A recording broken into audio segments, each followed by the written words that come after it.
Masyarakat dunia termasuk di wilayah Maluku, Kota Ambon akan menyaksikan fenomena gerhana bulan yang terjadi pada 31 Januari 2018. Merupakan fenomena yang langka di mana fenomena tersebut terjadi saat bulan berada dalam konfigurasi supermoon dan blue moon. Andi Azharusdin, Kepala Seksi Data dan Informasi BMKG Stasiun Geofisika Pattimura Ambon, kepada DMS Media Group menjelaskan, peristiwa yang akan terjadi malam nanti merupakan fenomena yang pernah terjadi 152 tahun yang lalu, tepatnya pada tanggal 31 Maret 1866, di mana posisi supermoon terjadi ketika saat purnama bulan berada dalam jarak terdekatnya dengan bumi, sehingga ukuran bulan menjadi 14% lebih besar dan 30% lebih terang daripada biasanya. Sedangkan blue moon adalah bulan purnama yang terjadi 2 kali dalam 1 bulan kalender. Dikatakannya, fenomena yang terjadi pada 31 Januari 2018 diawali dengan gerhana sebagian, diikuti dengan gerhana total, gerhana parsial, dan bulan sepenuhnya terlepas dari bayangan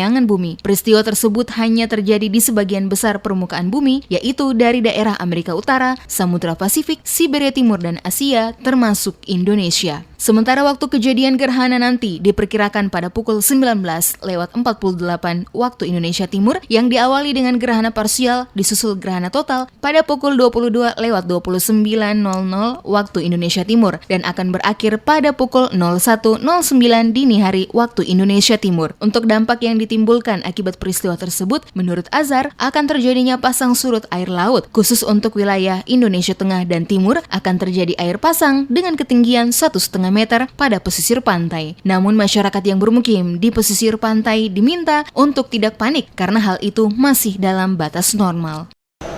Adapun waktu kejadian gerhana pada malam nanti dimulai pada pukul 19:48 waktu Indonesia Timur, di mana puncaknya yaitu akan terjadi pada pukul 22:29 waktu Indonesia Timur dan berakhir pada pukul 1:09 dini hari.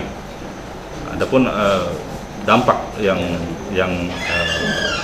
patut diwaspadai oleh masyarakat, utamanya masyarakat pesisir, yaitu adanya pasang surut, di mana untuk wilayah Indonesia Tengah dan Timur kemungkinan besar terjadi pasang, di mana ketinggian air pasang dapat mencapai kurang lebih 1,5 meter. Gerhana bulan total, kata Andi Azharusdin, tidak berdampak jika masyarakat melihatnya dengan mata telanjang karena melihat gerhana bulan sama dengan melihat bulan purnama. Gerhana bulan total tersebut terjadi saat bumi berada pada antara bulan dan matahari. Ketika itu permukaan bulan disinari oleh cahaya matahari dan semua orang pun dapat mengamati seluruh permukaan bulan yang menghadap ke bumi. Seluruh masyarakat di wilayah Indonesia bisa menyaksikan peristiwa tersebut.